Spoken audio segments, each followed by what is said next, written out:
All of you know that we have a rare gem in front of you. That's what you are. As I mentioned last year, the sons and daughters could scour the United States from here to the Mississippi River, and they might find 3 or 4 survivors. And those survivors, in high probability, would not be able to attend. We are so fortunate to have a Pearl Harbor survivor living within 8 miles of this place. A survivor who will be 100 years old next month.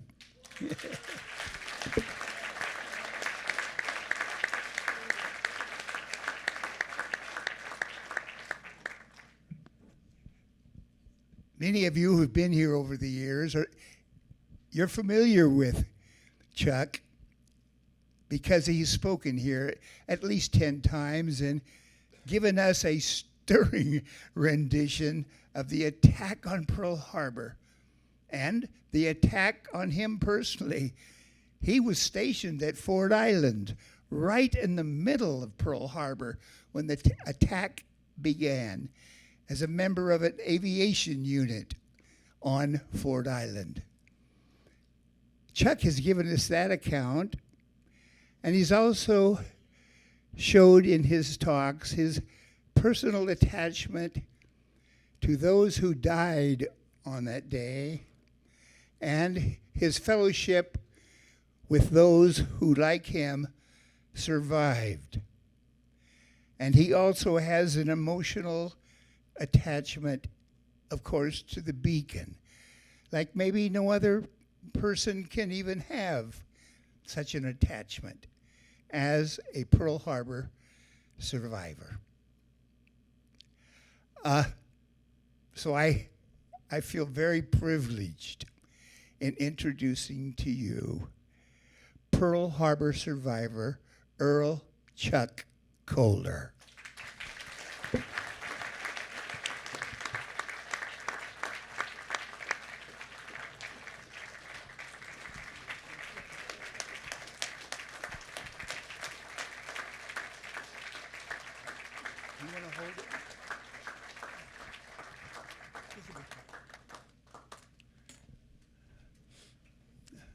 Thank you. Thank you very much. I am deeply honored and very, very appreciative of this opportunity to stand before you not only as a living reminder of a long, long ago historical event, but also I'm honored to be here as a standing and speaking representative of over 2,400 other individuals who, because of that event, have been unable to stand or to speak for themselves for 82 years past. Also, I stand in remembrance of over 10,000 American military personnel who, like myself, were on the island of Oahu that morning and survived that event, but who have since passed on. I was a 17-year-old sailor trying to be the very, very best, most dedicated military man that I could possibly be, and as such, I was assigned the 0800 to 1200 security watch at Aerial Patrol Squadron VP 23's hangar, Building 54, located on the harbor inlet end of Naval Air Station Ford Island, right in the center of Pearl Harbor. Like the gentleman said, the bullseye of Pearl Harbor. I heard the sound of an approaching aircraft, but that's not unusual. We're a naval air station. Airplanes come and go, but not usually on a Sunday, and certainly not that early in the morning. Suddenly and simultaneously, there was a tremendous roar, and bomb fragments, explosion debris, and window glass came crashing into the back of my head, ears, neck, and onto my shoulders. Believe you me, folks, something like that can kind of upset your best laid plans for the day, if you know what I mean. It took me a little while to get my train of thought back together. Even when I did, I'm thinking it's one of our friendly air group pilots, hot dogging, crashed. I'm going to go down and see if I could be of some help. When I got on the lower level, went out through the narrow opening, left the unclosed end of that big rolling steel hangar door, the sound of another airplane. I looked up, and although it wasn't fully daylight yet, I could make out the outline of this airplane in a very steep power dive, and I'm seeing what's looking like blinking or flashing lights on the front, hearing strange popping, buzzing, and whizzing sounds all about me, but I don't recognize either of them for what they were. Later, I was told that what I thought were blinking or flashing lights was actually machine gun muzzle flashes, and those popping, buzzing, and whizzing sounds that I was hearing were those machine gun bullets striking and passing through the structure of that PBY patrol bomber that was parked next to where I was, and then ricocheting off the concrete apron underneath it or off the steel hangar door right behind it. Since I didn't recognize them for what they were, again, I didn't think they were any danger to me, you know. My interest was in a big old bomb hanging there on the bottom of the fuselage between that Bell dive bomber. Suddenly that bomb released, it wobbled as it began to fall, and that airplane began to pull out of its dive. By the time it had completed its flight and its dive and was in level flight, I don't think it was any more than about 100 to 150 feet over my head. It's then that I first saw and recognized that big, round, red insignia there on the bottom of the wing. That, and the fact that he has just dropped a bomb, has convinced me, oh, these are not the friendly fellows I thought they might be. I turned around and hurried back inside the hangar, hoping I could find someone with a key to the ammo shack. All of our guns and ammunition was locked up, and I wanted to get a gun and some ammo and get at these guys, you know. But as I come in the front door of the hangar, the other few that I went on duty with that morning were heading out the back door. Somebody, I suppose the duty officer, spots me and says, "Hey, you, follow me." I went after him. I thought, oh boy, he's in charge here. It's his responsibility to set up a defense. Surely we'll go get guns and do that. But I would soon be very, very disappointed, because when he went out the back door of Building 54, instead of turning to his right and leading everybody down to the ammo shack to get guns and ammunition, he turned to his left, ran out in the area of the compass rose, jumped into an on-field construction ditch. Everybody followed, jumped in after him. Since I'm coming in the front door when they're going out the back door, I'm about the last guy into that ditch. I hit the bottom of that ditch, got myself stabilized, and looked up. I'm looking right at a guy there in his white uniform, the work uniform with those blue dungaree trousers and a blue chambray work shirt. But he was in his dress white uniform, so he was going into Honolulu, going to church or something. Never did find out why he was in his white uniform, but I'm so thankful he was, because there on the left sleeve of that uniform was a petty officer's rating badge, and I recognized the winged round cannonball, the insignia of an aviation ordnance. Are you the duty ordnance? Yeah. Are you the got a key for the ammo shack? Yeah. Well, let's go get guns and ammo and shoot these blankety blanks, you know. So I hadn't much more than hit the bottom of that ditch, and I and that ordnanceman were on our way up out of the ditch. Somebody, I suppose the duty officer, calls out, "Get back in the ditch. Get back in the ditch."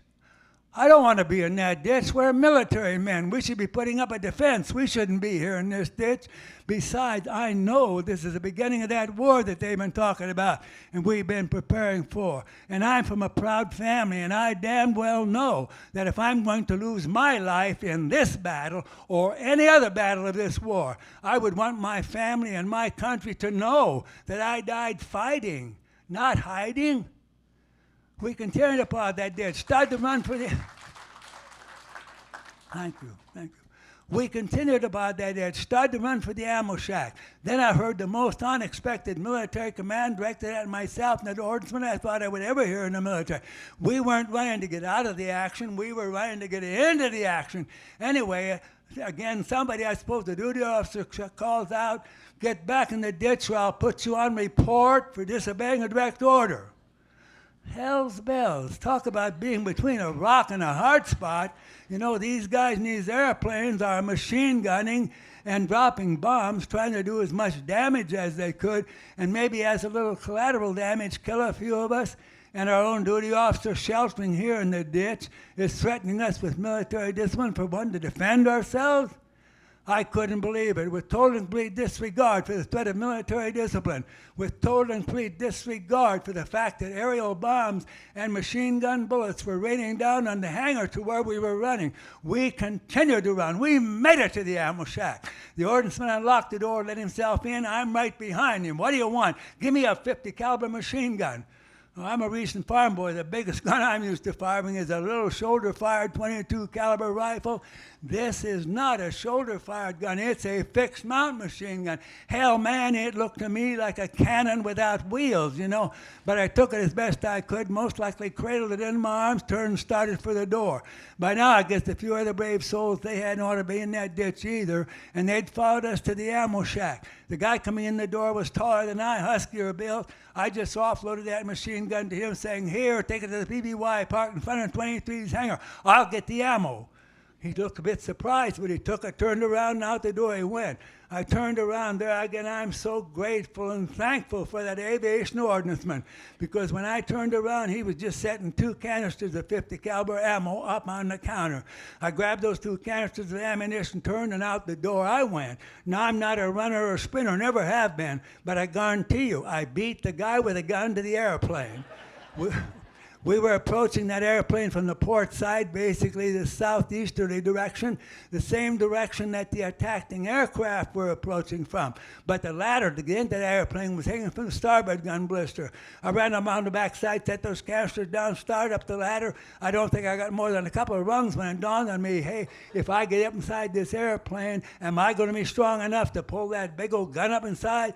I'm not so sure of that. So I jumped down off the ladder just as the guy with the gun got there, telling him, "Give the gun to me. You get up inside. I'll lend it to you." Boy, he chopped up that ladder, turned around, reached down. I got the gun to him somehow, most likely muzzle first, which is the lightest end, but which is also a safety no-no. But I don't think either one of us were thinking much about safety right at that time. I shouted, "Put it in a port blister. That's the side they're coming from." He turned and disappeared into the fuselage of the airplane. I grabbed a canister of that ammo in my left hand, guided myself up the ladder with the right hand, set that canister inside the airplane, back down the ladder, got the second canister back up, set that inside, jumped inside the airplane, picked those 2 canisters up, turned, and stepped across to the port gun blisters as he was swinging that mounted gun out and locking it in firing position. I set the canisters down under the gun, flipped the lid open, grabbed the end of the belt, ready to load, thinking he'd have the breech open. But he was just standing there staring skyward. I looked up, and here comes another one of those airplanes in a power dive. Same old blinking, flashing lights. Man, I couldn't wait on him to get his train of thoughts back together. I just reached over, slid the lock forward, threw the breech open, fed the end of the belt into the loading mechanism, slammed the breech shut, grabbed the charging pin, pulled it back, and let it go. Bam! We got around the chamber. "Shoot!" I shouted, and he pulled the trigger. I guess he was one of those guys that thought with a machine gun you don't have to aim. You just point in the general direction and fire away. Because I stood there and watched those tracer bullets fly off through empty space, somewhere near to where that airplane had once been. I think that's when my country boy hunter instinct kicked into gear. I used to shoot jackrabbits on the run, Chinese ringneck pheasants on the fly. Not with a shotgun, with a 22 caliber rifle. I knew you had to aim and put that bullet where you thought the target would be when the 2 of them come together. Back there in the prairie pothole part of Minnesota, where I was raised on a farm in the 20s and in the 30s, you became a hunter and a gatherer real early in life. And you also better become a good shot, because oftentimes being a good shot would oftentimes mean the difference of whether you would or would not have food on the table. I shouted, "Let me get the next one." He let that gun down, stepped aside.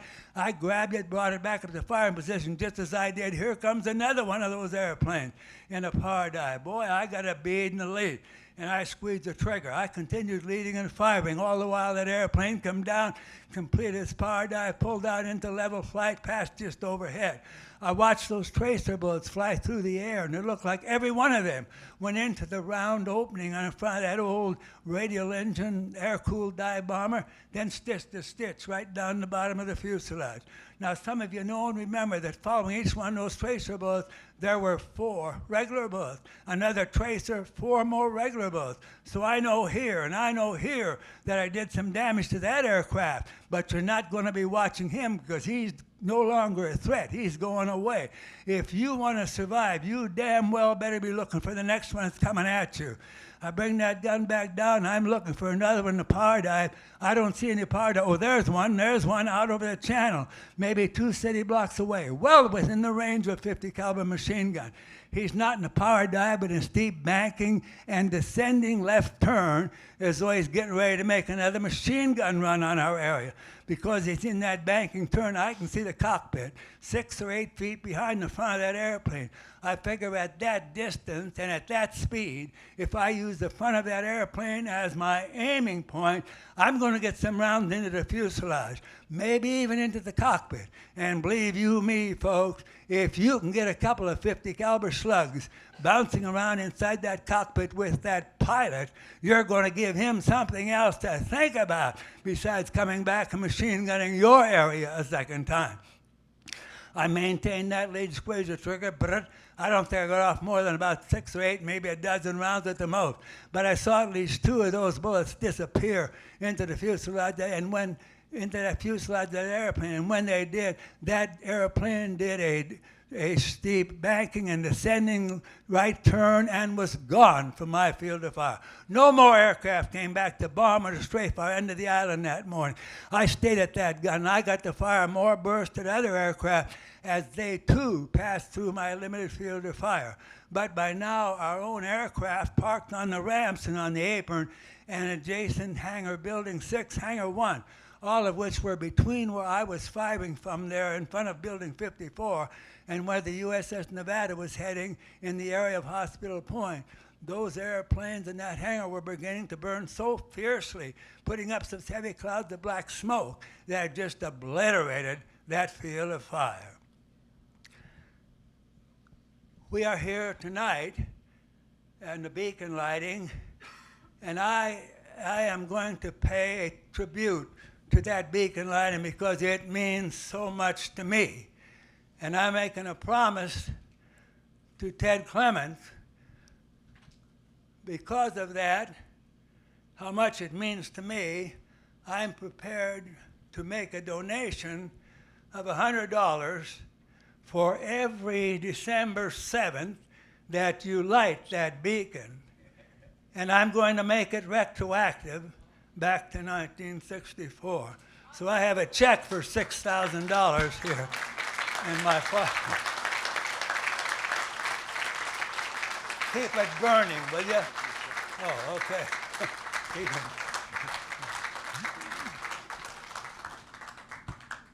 Near the top of Mount Diablo stood a relic of the past, an old navigational aid beacon whose light was fading fast. But its purpose had been recycled, its meaning now anew. But I lost my spot there. But its beam was rapidly fading.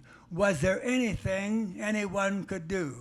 Survivors' efforts had gone unanswered, sons and daughters' efforts too. Then Save Mount Diablo volunteered to see the restoration through. Soon those efforts took on new meanings as the communities got involved. With so many of you working together, all previous problems were soon solved.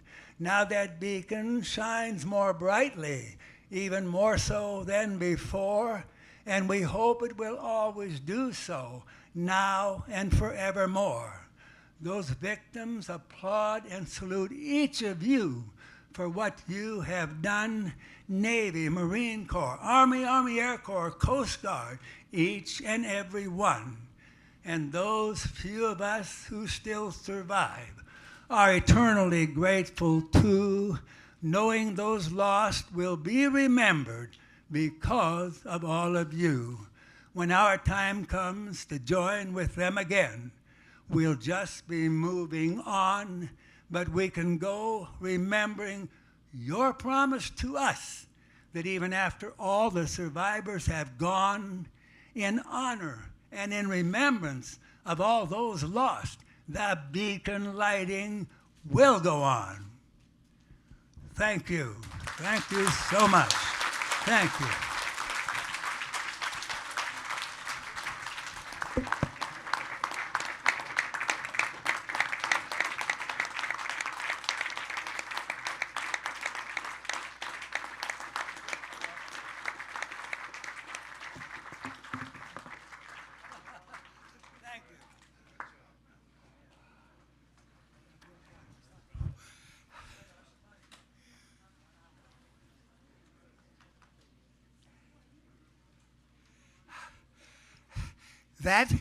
That stamina at 99.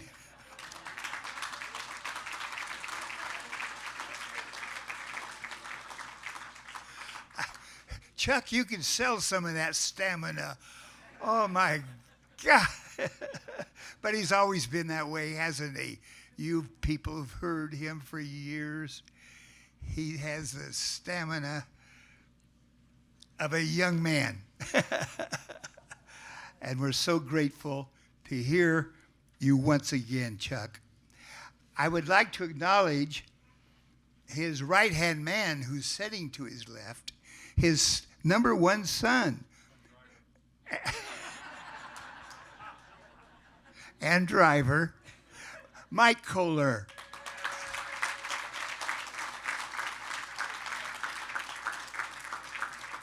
And,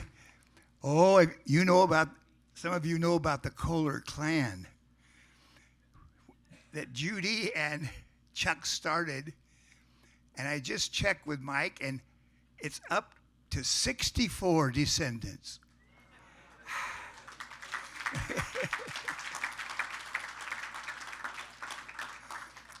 And before we leave, it may go to 65.